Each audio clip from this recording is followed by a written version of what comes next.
तो सनी भैया, जो आपने ये प्रश्न पूछा कि नेपाल जो हिंदू राज्य था ये धर्मनिरपेक्ष कैसे हो गया, तो इसके बारे में वैसे तमाम अफवाहें भी हैं कि इसको प्रचंड और सुभाष ने मांग ने समझौता पत्र में चुपके से ऐसे डाल दिया कि जिसको लोग देख ही नहीं पाए और नेताओं की समझ में ही नहीं आया, और ये दस्तखत हो गया, उसके बाद में घोषणा हो गया। ऐसी बातें भी आई हैं, क्योंकि आजकल के जो बड़े नेता हैं कांग्रेस के और हिमालय आदि इत्यादि, वो लोग भी कहते हैं कि हम लोग इस बात को जान ही नहीं पाए, पता ही नहीं पाए, और जनता तो स्तब्ध ही है जनता को। क्योंकि ऐसा है कि जब ये हिंदू राज्य था तो यहाँ पर क्रिश्चियन और इस्लाम ये सब बड़े स्वतंत्रता पूर्वक अपने धार्मिक अभ्यास करते थे, किसी को कोई रोक टोक तो था ही नहीं। हिंदू राज्य एक संरक्षक के रूप में था, हिंदुत्व एक संरक्षक के रूप में था, क्योंकि हिंदुत्व एक लिबरल सहिष्णु धर्म है, और नेपाल में इसका अभ्यास भी इसी तरह से हुआ है, सर्वधर्म धर्म समान के हिसाब से हुआ है। तो यहाँ आज तक कोई किस्म का कोई बवाल बट्टा तो था ही नहीं, तो इसलिए इसको हिंदू हटा करके धर्मनिरपेक्ष करने की वैसे आवश्यकता तो थी ही नहीं, न जनता की मांग ही थी, लेकिन अब इसको कर दिया किसी तरह से। तो मैं तो पहली बात मैं अपनी धारणा व्यक्त करता हूँ कि मैंने अब अंतर्राष्ट्रीय राजनीति का मैं विद्यार्थी भी हूँ, मैं कानून का भी विद्यार्थी हूँ, अंतर्राष्ट्रीय राजनीति के परिप्रेक्ष्य में भी मैंने कुछ जाना समझा है, अध्ययन अध्यापन के सिलसिले में भी बहुत सी बातें मेरे समझ में आई हैं। तो मैं अपनी समझ के अनुसार मैं बता रहा हूँ कि जिन नेताओं ने इसको धर्मनिरपेक्ष बनाया, तो पहली बात तो मैं ये कहना चाहता हूँ कि उनको धर्मनिरपेक्षता शब्द के बारे में इसका इतिहास जो मैंने भी आपको बताया है, इसका ज्ञान ही नहीं था, बिल्कुल ज्ञान नहीं था, ज्ञान नहीं रहा होगा कहना पड़ेगा, अनजान रहे होंगे, ये उनके नॉलेज में ही चीज नहीं है। और इस शब्द का एक्चुअली अर्थ भी वो नहीं जानते होंगे, हमको ऐसा लगता है। जो अर्थ जानेगा वो धर्मनिरपेक्ष शब्द राज्य के संबंध में प्रयोग ही नहीं करेगा। अब फिर आप ये कहेंगे कि अभी भारत में भी उसको धर्मनिरपेक्ष बना दिया है, तो वहाँ की बात अलग है, वहाँ की सत्ता और वहाँ की व्यवस्थाएं कुछ ऐसी बीच में आई, और वहाँ भी कुछ ऐसा उतार चढ़ाव आया कि वहाँ भी बदल दिया गया था, धर्मनिरपेक्ष कर दिया था सन 84 में इंदिरा गांधी के टाइम में। लेकिन नेपाल में इसकी कोई आवश्यकता थी ही नहीं, क्योंकि यह सहिष्णुता ही प्रधान रही है आज तक। अब देख सकते हैं काठमांडू में जब ये धर्म सापेक्ष कहिए या नहीं कहना चाहिए, धर्म सापेक्ष भी हिंदू राज्य ही कहना चाहिए, जब ये हिंदू राज्य था जब तक के घोषित संविधान में, तो उस समय भी यहाँ पर दरबार के ही राज दरबार के सामने देखिए विशाल मस्जिद बनी है, धार्मिक अभ्यास वहाँ होते हैं, तमाम क्रिश्चियन के गिरजाघर बने हुए हैं, और भी अन्य धर्म मानने वाले हैं, बौद्ध धर्म मानने वाले हैं, जैन धर्म मानने वाले हैं। किसी को आज तक कहीं किसी को रोक टोक या किसी धार्मिक अभ्यास के लिए किसी पदाधिकारी से अनुमति लेने की कभी आवश्यकता ही नहीं पड़ी, जैसे कि और इस मुस्लिम स्टेटों में होता है, जो मुस्लिम गणतंत्र है, मुस्लिम राज्य हैं, मुस्लिम अधिराज्य हैं या क्रिश्चियन राज्य हैं, वहाँ अगर आप अभी हिंदू मंदिर बनाने की सोचे तो पहली बात तो आप कल्पना ही न करिए, आपको इजाजत ही नहीं मिलेगी। और अगर कुछ धार्मिक अभ्यास करने के लिए आप सत्यनारायण पूजा अगर आपको सुनना है तो जाइए जरा कहीं मुस्लिम स्टेट में कहीं सत्यनारायण की पूजा लगे, जरा शंख बजा के दिखाए तो कोई शंख बजाने अलाउ ही नहीं, बजा ही नहीं सकता है, घंटा गजारी बजा ही नहीं सकता है, अपने वो भी अपने घर में केवल जिलाधिकारी से स्वीकृति ले करके और पूजा आराम से बैठ के अपना घर परिवार सुन कर सकता है, बस बाकी कुछ कर ही नहीं सकता। लेकिन नेपाल में ऐसी व्यवस्था कभी थी ही नहीं, ऐसा कोई प्रतिबंध किसी धर्म के ऊपर लगाया ही नहीं गया था। तो यहाँ तो इस चीज को धर्मनिरपेक्ष कहने की आवश्यकता ही नहीं थी, धर्मनिरपेक्ष कह के और बिगाड़ा, और धार्मिक द्वंद्व जो अन्य एक दूसरे के साथ में जो लगाव था, जो प्रेम था, जो सहिष्णुता थी, उसमें खटाई डाल दी गई है, खट्टा कर दिया गया है इस शब्द को प्रयोग करने के बाद। अब मुस्लिम भी खिंचे खिंचे रहते हैं, क्रिश्चियन भी खिंचे खिंचे रहते हैं, हिंदू भी खिंचे खिंचे रहते हैं, एक तरह से जो मेल मिलाप था वो खत्म हो गया है। तो मैं तो कहता हूं कि ये धार्मिक जो सद्भाव था वो इस तरह से टूटेगा, शायद ऐसी कल्पना नेताओं ने नहीं की होगी। जिसने शब्द डाला अभी के इस संविधान में, जो ये हमारा अंतरिम संविधान है, इसमें शब्द डाल दिया, तो इन लोगों को इस चीज की, इन परिस्थितियों की कल्पना ही नहीं रही होगी कि ऐसा भी हो सकता है।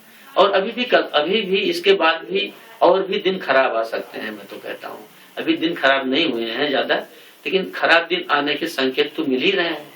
तो इन नेताओं को तो होश में तो अभी आ ही जाना चाहिए, लेकिन होश में नहीं आ रहे हैं। इसलिए नहीं आ रहे हैं कि मुझको लगता है कि ये कहीं से इनके ऊपर दबाव पड़ रहा है। नहीं तो अपना ही देश कोई क्यों बिगाड़ेगा? अपने ही देश की जनता में कोई फूट क्यों पैदा करेगा?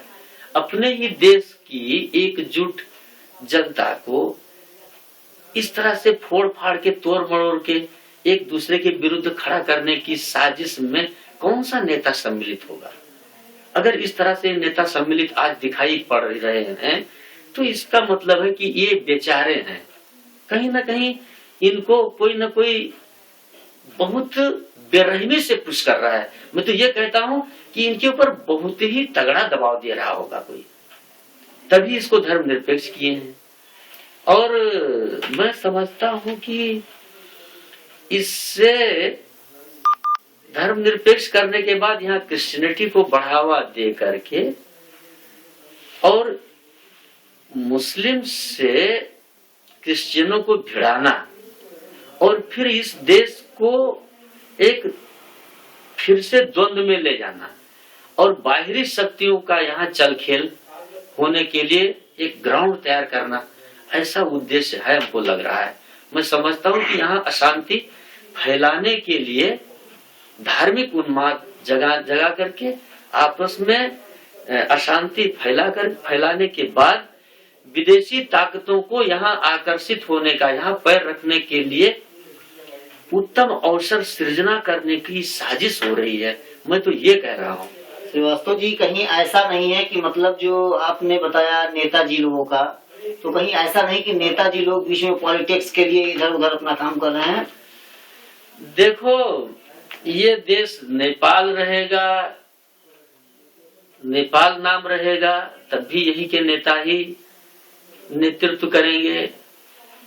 और ये किसी इस धर्म निरपेक्षता को हथियार बना करके दुर्भाग्यवश अगर ये कहीं किसी विदेशी के हाथ में चला जाता है, ये कहीं उपनिवेश किसी का या किसी का दास अगर बन जाता है, यहाँ का शासन अप्रत्यक्ष रूप से पीछे बैकग्राउंड में इसके कोई दूसरी शक्ति आ जाती है और ये अगर इस तरह से दास बन करके किसी दूसरी शक्ति का हित पूरा करने का अगर ये एक माध्यम बन जाता है, तो ये तो दुर्भाग्य ही कहा जाएगा। लेकिन उन नेताओं को ये समझना चाहिए कि नेतृत्व जब उन्हीं को करना है, इस देश की जनता जब उन्हीं को विश्वास करती है, जनता उन्हीं पर निर्भर है, तो जो कुछ भी हो गलत क्यों किया जाए? गलत तो नहीं सोचना चाहिए ना, जनता के हित में ही सोचना चाहिए। जनता जो चाहती है उस पर ही अडिग रहना चाहिए। नेताओं का अपना क्या होता है? अपना तो उनका कुछ है नहीं। उनको तो ये मान के चलना चाहिए कि जनता ही जनार्दन है। अगर जनता उनको विश्वास करती है तो नेता है, जनता अगर विश्वास नहीं करती है तो नेता नहीं है, भूल जाएंगे, दूसरा कोई नेतृत्व करेगा। तो इस बात को ध्यान में दे करके नेताओं को अगर कहीं बाहर से वो परिचालित हैं भी, तो उनको अपने को सुधार करना आवश्यक हो गया है। अगर वो अपने को सुधार नहीं कर सकते हैं, नहीं करते हैं, तो कालांतर में मैं तो ये कहता हूं कि ऐसा न हो जाए कि इतिहास उनको देशद्रोही ठहर करके लेखन हो। ये भी तो हो सकता है, संभव तो ये भी है ना कि इतिहास ही उनको कल गलत कहे। जो काम आज वो कर रहे हैं किसी के दबाव में, तो इतिहास तो मूल्यांकन सबका करता है ना। समय तो किसी के साथ में तब तक रहता है जब तक कि व्यक्ति समय के साथ साथ चलता है। व्यक्ति समय को छोड़ करके, कहने का मतलब पब्लिक का मनोभावना को छोड़ करके अगर व्यक्ति कोई नेतृत्व करता है तो उसको तो सफाया होना है, वो तो नहीं चल पाएगा। तो कहीं की भी बात है, केवल नेपाल की बात नहीं है, मैं तो विश्व की बात कर रहा हूँ। मैकियावेली ने भी कुछ ऐसा ही लिखा है कि नेतृत्व वर्ग को जनता के इच्छा के अधीन ही रहना चाहिए। और दूसरा बात उसने एक और क्या लिख दिया है कि जिस देश की जनता प्रजातंत्र का उपभोग कर चुकी है उस देश पर शासन करना बहुत ही खतरनाक हो सकता है यदि शासक निरंकुशता ला दे तो। कहने का मतलब डेमोक्रेसी के बाद में अगर कोई नेता अपनी प्रवृत्ति को, अपनी इच्छाओं को जबरदस्ती जनता पर निरंकुशता पूर्वक थोपता है तो जनता उसको ठीक नहीं समझेगी। वही तो क्रांति के बीज बन जाते हैं बाद में। तो इस बात को नेताओं को समझना चाहिए कि नेपाल को ये रण क्षेत्र, युद्ध भूमि नहीं बनने देना चाहिए। एक तरफ विशाल प्रजातंत्र है भारत जैसा देश, एक तरफ चीन जैसा विशाल कम्युनिस्ट देश है। नेपाल के लिए गंभीरता इस बात से लेनी चाहिए कि भारत और चीन दोनों की राजनीतिक व्यवस्थाएं बिल्कुल अलग अलग हैं। उनकी दोनों की व्यवस्थाओं से हम लोगों को तालमेल रखना है। इस तरह से हमको अपनी राजनीति संचालन करना है कि न भारत से न चीन से, दोनों से किसी से भी हमारा संबंध खराब न हो। इसी आधार पर हमारे राष्ट्र निर्माता श्रीपाद बड़ा महाराजाधिराज पृथ्वीनारायण शाह ने नेपाल को दो ढूंगा के बीच का तरुल कहा था। इस बात को हमको हमेशा ध्यान रखना चाहिए। इतना छोटा सा देश है और दो विशाल राज्यों के बीच में, दो पत्थरों के बीच में छोटा सा तरुल पड़ा हुआ है, मतलब बहुत छोटा सा। तो ऐसा न हो कि हम कहीं कुचल जाएं, कहीं हमारी हानि हो जाए। हमको तो दोनों से ही हाथ बढ़ा करके, दोनों से सुखमय सौहार्दपूर्ण पूर्ण प्रेम पूर्ण संबंध रख करके ही चलना उचित रहेगा। किसी एक तरफ अगर हम ज्यादा, किसी एक पलड़े में ज्यादा ढलेंगे तो हमारे लिए उन कष्टकर और नुकसानदेह सिद्ध हो सकता है। इसी बात को हमको धर्म निरपेक्षता में भी समझना चाहिए। धर्म निरपेक्षता को लेकर के हम लोगों ने जो ये मुद्दा खड़ा किया है, हो सकता है कि भारत की देखा सीखी हो या हो सकता है किसी विदेशी ताकत की आग्रह हो। तो कल हम यहाँ के भावी पुस्ता नेपाल के केवल हिंदू ही नहीं, यहाँ का मुस्लिम समुदाय भी चाहता है कि ये हिंदू राज्य रहे। इस बात को क्यों भूल रहे हैं लोग? और मुस्लिम समुदाय भी एक बड़ी ताकत है, इसको छोटी ताकत मत समझिए। यहाँ से मध्य पूर्व तक फैला हुआ समुदाय है। तो इस समुदाय की भी भावनाओं और इच्छाओं को अगर नेपाल के नेता लोग संबोधन नहीं कर सकेंगे, और ये नेपाल जो हिंदू राज्य था इसके पीछे भी, ये केवल ये नेपाल का राजनीतिक मुद्दा नहीं, इसको आप ये भी समझिए कि ये हिंदू राज्य केवल नेपाल का हिंदू राज्य है, नहीं, ऐसा नहीं है। ये मुद्दा करीब करीब 2.5 अरब हिंदू विश्व में, सभी का ध्यान इस तरफ आकर्षित हो रहा है। आज दुनिया के विभिन्न देशों में बसे हुए हिंदू हैं, 2.5 अरब हैं। बगल में ही, जैसे आप लोग, आप बीजेपी के हैं जी, आपने खुद ही बताया कि मैं बीजेपी का कार्यकर्ता हूं। तो स्वयं मेरे ख्याल से भारत की तमाम जनता भी इस देश को धर्मनिरपेक्ष राज्य के रूप में देखना उतना पसंद नहीं करेगी। जितना कि हिंदू राज्य के बारे में। जी बिल्कुल। और अन्यत्र देशों में रहने वाले जितने भी हिंदू हैं, ये तो सभी का आकर्षण का केंद्र है हिंदू राज्य। भाई ये बताओ भला हमको, ये नेपाल के राष्ट्र देवता भगवान पशुपतिनाथ, क्या वो केवल नेपालियों के राष्ट्र देवता हैं? ऐसा तो नहीं है ना। वो तो 2.5 अरब हिंदुओं के राष्ट्र देवता हैं। माता जानकी क्या मात्र हिंदू नारियों की आदर्श है? जनकपुर में उनका जन्म हुआ, पालन पोषण हुआ, आपके भारतवर्ष में ब्याही गई, और वो सती के रूप में, महाशक्ति के रूप में आज संपूर्ण विश्व के हिंदू उनको पूजते हैं। तो क्या वो खाली नेपाल और भारत की ही आदर्श जननी है सीता जी? ऐसा तो नहीं है। अमेरिका के हिंदू, ऑस्ट्रेलिया के हिंदू, सूडान के हिंदू, दुनिया में जिस भी देश में हिंदू हैं जी, मतलब विश्व के हिंदू सभी तो उनको आदर्श माता मानते हैं जी। फिर वो क्या नेपाल ये कह सकता है केवल कि ये तो हमारी ही सीता जी हैं, ये तो हमारे ही राष्ट्र देवता हैं, ये तो हिंदू राज्य केवल हमारा ही मुद्दा है? ऐसा तो नहीं है ना। ये हमारा ही मुद्दा नहीं है। जैसे सीता जी विश्व की माता है, भगवान पशुपतिनाथ राष्ट्र देवता केवल नेपाली के नहीं संपूर्ण विश्व के हैं, इसी तरह से ये नेपाल का हिंदू राज्य का मुद्दा नेपाल की राजनीतिक मुद्दा ही नहीं है। ये विश्व के हिंदुओं का ध्यान आकर्षण इस तरफ हो रहा है।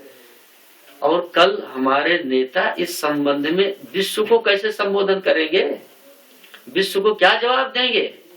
इन नेताओं को क्या हिंदू राज्य को खत्म करने का अधिकार है भला? ये तो नहीं हो सकता है। धर्मनिरपेक्ष इसको घोषित करने का अधिकार है? नहीं है। मैं तो ये भी मानता हूं कि इनको ये अधिकार ही नहीं है। ये तो 2.5 अरब हिंदुओं का की मान्यता का प्रश्न है। ये तो शंकराचार्य के भी इंटरेस्ट का प्रश्न है। इसमें तो बहुतों का इंटरेस्ट है। तो केवल राजनीति के 2 खिलाड़ी या 3 खिलाड़ी या 4 खिलाड़ी जो कुछ भी कहें, कहीं खड़े हो गए काठमांडू में किसी टूणी खेल में और कह दिया ये हिंदू राज्य नहीं है, आज से तो धर्मनिरपेक्ष हो गया, या है वह, उनके कहने से समस्या नहीं समाधान होगी। मैं समझता हूँ ये समस्या उलझ जाएगी, उलझ गई है। इसको समाधान करना बहुत कठिन है। जिन्होंने गलती से ही अगर इसको बोल दिया है तो अभी इसको संभाल ले तो ठीक है, नहीं तो कहीं ये भावी संविधान में अगर ऐसे ही अगर ये लिख जाएगा तो फिर संभालते नहीं बनेगा। इस गलती को स्वीकार कर लेना चाहिए। लोगों को अपने दामन में झांक के देखना चाहिए कि कहाँ थूक दिया है, कहाँ गंदगी फैला दी है। जो गंदगी फैला दी है उसको हटाना चाहिए। ये गंदगी उन्हीं को हटाना चाहिए। अगर जनता इस गंदगी को साफ करने में लग गई तो फिर तीसरा जन आंदोलन शुरू हो जाएगा। फिर क्या करेंगे? अच्छा ये होगा कि अपनी गलती खुद सुधार लिया जाए, जनता को इस गलती में न झोंका जाए, इस द्वंद में न फंसाया जाए। इस बात को ध्यान रखना है। तो मैंने आज अपनी समझ से और जो शास्त्रीय सिद्धांत है उस आधार से अंतर्राष्ट्रीय जो प्रचलन में है, अंतर्राष्ट्रीय जो निगाहें हैं, मैंने उन सबका एक छोटा सा आपको नजरिया पेश किया। और ये मेरा ही दृष्टि बिंदु नहीं है, बहुतों का दृष्टि बिंदु है। ये विजन बहुतों का है, केवल मैं ही इस विजन पर नहीं, मेरा ऐसा विजन है ऐसी बात नहीं है। लोग सोचते हैं, विचार करते हैं, विमर्श करते हैं। हम लोग तो छोटी से लेकर बड़ी जगह तक, स्वदेश से लेकर विदेश तक, कई कई जगह बड़े बड़े सम्मेलन, छोटे छोटे गोष्ठियां सभी हम लोग ज्वाइन करते हैं। मालूम हो गया है कि कहाँ किसकी गलती है, जनता भी पहचान गई है कहाँ किसकी गलती है, क्या हो रहा है। तो इन गलतियों को लोगों को सुधार लेना चाहिए। अच्छा होगा, जनहित में होगा, देश के हित में होगा। तो हमारे साथ स्टूडियो में बने रहने के लिए अयोध्या प्रसाद श्रीवास्तव जी धन्यवाद। आपने मुझे काफी समय दिया, जो कि भारत से चल करके आपके नेपाल तक पहुंच करके और 2 मुख्य चीजों की जानकारी हमने लिया, इसके लिए बहुत बहुत धन्यवाद। ठीक है सनी भैया, बहुत बहुत धन्यवाद। आप आए, भारत से इतनी दूर से चल करके आए, मुझे कुछ योग्य समझा, और एक राजनीतिक शास्त्र का एक विद्यार्थी होने के नाते से मैंने अपनी जानकारी धर्मनिरपेक्षता के संबंध में, क्योंकि ये पॉलिटिकल साइंस का विषय है, तो इसलिए मैंने इसके बारे में जो मुझे मालूम था मैंने जानकारी कराई। और नेपाल के संदर्भ में जो आपने पूछा मैंने वो भी आपको बताया। और मैं सोचता हूँ कि आपके चैनल के माध्यम से लोग इन बातों को सुनेंगे तो एक सकारात्मक रूप में इसको लेंगे, अच्छे विचार और अच्छी प्रतिक्रिया देंगे। इसके लिए मैं आपका भी आभार करता हूँ। जी धन्यवाद।